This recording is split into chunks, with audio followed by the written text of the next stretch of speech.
ধোলাইখাল হাটের কালা পাহাড় এর মধ্যে বিক্রি হয়ে গেল 5 লক্ষ টাকা। মাশাআল্লাহ, গরু অনেক বড়।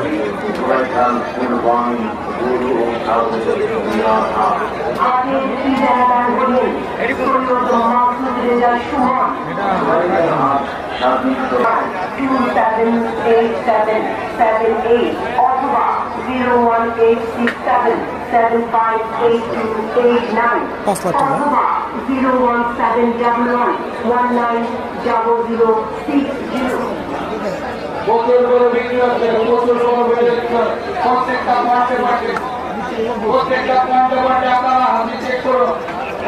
আপনারা যারা হাতির কাটতেছেন অবশ্যই ভাই কোনো ভুল যাবে না হয়। এটা মনে এটা বড় না।